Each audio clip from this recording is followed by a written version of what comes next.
उसको ये क्यों कहते हो कि तूने मेरे साथ में ही क्यों अन्याय किया? अरे ये उसकी देन है।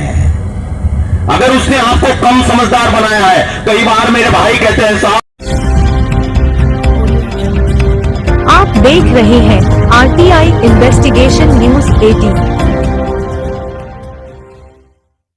रहमतुल्लाहि व बरकातहू। एक बार दरूद शरीफ पढ़ लीजिए।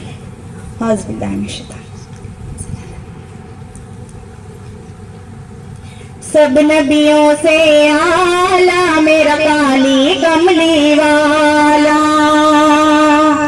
सब नबियों से आला मेरा काली कमली वाला, काली कमली वाला का, काली कमली वाला का, शेर मदीने वाला। They also help in motivating the child to pursue their passion further. Now, I would like to introduce you all to the career guidance team of Bapu Mia Sirajuddin Patel College. I would request Dr. Farah Sheikh ma'am to further address the. A very good morning to one and all present here.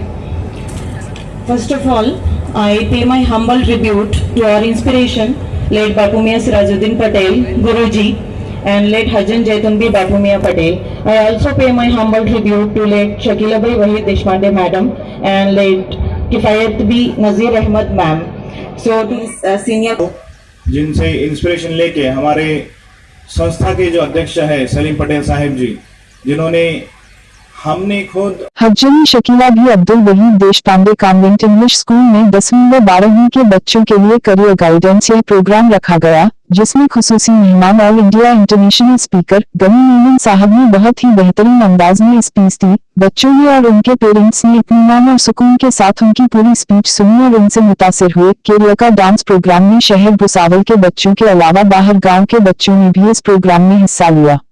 दिलाता है IITs में, NITs में। उसी के अलावा और भी बहुत सारे एंट्रेंस एग्जाम होते हैं, जैसे CET होता है और अदर कॉम्पिटिटिव एग्जामिनेशन जैसे UPSC, MPSC, other government sector examination है ना, स्टेट गवर्नमेंट, सेंट्रल गवर्नमेंट, ये दोनों के एग्जामिनेशन जो है तो टाइम टू टाइम जो है तो कंडक्ट होते हैं। तो इतनी सारी फील्ड है, अगर आपको बताने हम बैठे या बताने अगर लगे तो काफी टाइम बीत जाएगा। लेकिन आपको जो है यहाँ पर जो है तो एक मेहमान खुसूसी, एक जो इंटरनेशनल स्पीकर है गनी मेमन साहब को बुलाया गया है। जनरली मोटिवेशनल स्पीकर का काम होता है कि आपके बॉडी को पूरा हिला देना। इसका आवाज कम हो रहा है। मोटिवेशनल स्पीकर का जो काम होता है वो क्या होता है, आपके बॉडी को पूरा हिला देने का।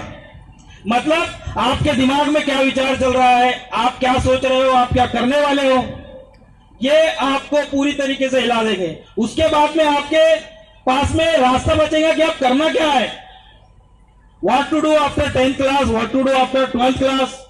तब आपको पता, तब आपको जो है तो अलग अलग रास्तों के बारे में जो है तो पता करने की जरूरत होगी, और वो रास्ते इस करियर गाइडेंस के माध्यम से जो है तो आपको बताए जाएंगे। जैसे जनरली 10वीं के बाद में जब हम 11वीं में और 12th में एडमिशन करते हैं तो उसमें 3 स्ट्रीम होती है, आर्ट्स, कॉमर्स और साइंस। आर्ट्स में बहुत सारे स्टूडेंट जो है तो एडमिशन नहीं करते हैं। क्यों नहीं करते हैं? ये आर्ट्स में कुछ जॉब वगैरह नहीं रहता है, आर्ट्स में सैलरी वैलरी नहीं मिलती। सर आप कैसे सवाल पूछ लेते हो, है ना? तो ऐसा कुछ नहीं होता है। आर्ट्स में जो ताकत होती है, जो कला में जो बात होती है, वो बाकी जो स्ट्रीम्स है उसमें भले ही ना हो। जो बोलने की कला है, कुछ करने की कला है, कुछ बनाने की कला है, ये आर्ट आपको सिखाता है। जैसे आज आप गली गली में जर्नलिस्ट देखते हो, सद्दाम भाई भी बैठे हुए हैं यहाँ पर, जर्नलिस्ट को देखते हो आप, bachelor of journalism and mass communication. आप 11th 12th अगर आर्ट्स से लेते हैं तो आप जर्नलिज्म में अपना करियर बना सकते हैं, आप काउंसिलर बन सकते हो, आप कॉम्पिटिटिव एग्जामिनेशन की तैयारी कर सकते हो। कॉम्पिटिटिव एग्जामिनेशन जो है यूपीएससी और एमपीएससी आर्ट्स के सब्जेक्ट से भरा पड़ा है। बिना आर्ट्स के सब्जेक्ट की स्टडी करने के अलावा आप जो है तो यूपीएससी एमपीएससी नहीं कर। हर घर में तकलीफ है। ये ऐसा नहीं है कि कोई छोटे घर में और बड़े घर में नहीं है, सब जगह है। वहां थोड़ा सोफिस्टिकेटेड है, वहां का आवाज थोड़ा कम आवाज में आता है, इधर का आवाज थोड़ा ज्यादा आता है, इससे ज्यादा कोई फर्क नहीं है। विचारों में फर्क हर जगह आता है। लेकिन एक चीज याद रखना, ये दुनिया का हिसाब जब खुदा लेने वाला है ना, तो आपके जहन का भी हिसाब लेने वाला है, आपकी सहन शक्ति का भी हिसाब लेने वाला है, आपने जितना सहा है उसका भी हिसाब लेने वाला है।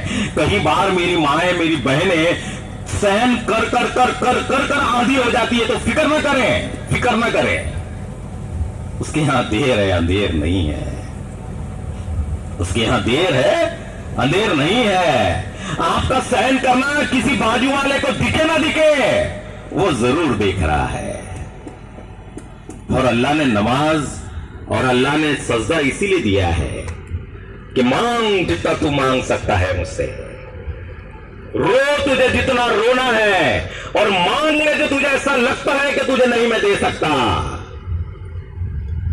इसका कारण यह है साहब कि जिंदगी में ये सारी चीजें खुदा ने, ईश्वर ने हमको और आपको दी है।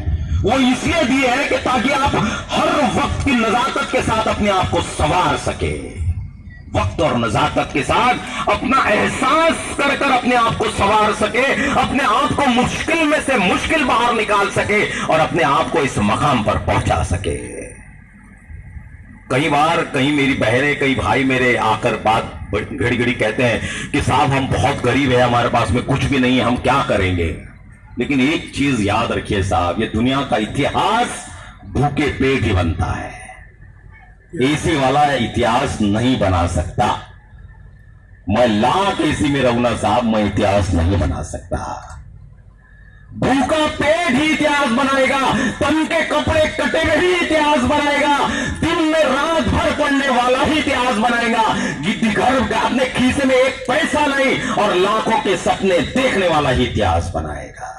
करोड़ों मेरे खीसे में है, मैं इतिहास नहीं बना सकता साहब, मैं इतिहास नहीं बना सकता। और मुझे ये सब कहने के लिए कुछ खास जरूरत नहीं पड़ती। मुझे तो ऐसा लगता है कि जिस मुश्किलों में मुझे खुदा ने रखा है, खुदा की एक चीज याद रखे साहब, उसके पास में सब देखने जैसा है। मैं तो कई बार कहता हूं कि वो इतनी परीक्षा लेता है, इतने इम्तिहान लेता है, इतने इम्तिहान लेता है कि वो देखता है कि मेरा बंदा कब टूटता है। वो खाली देखता रहता है कि मेरा बंदा कब टूटता है। कभी मत टूटिए, कभी मत टूटिए, क्योंकि टूटने वाला हारता है और हारने वाले की जीत नहीं होती।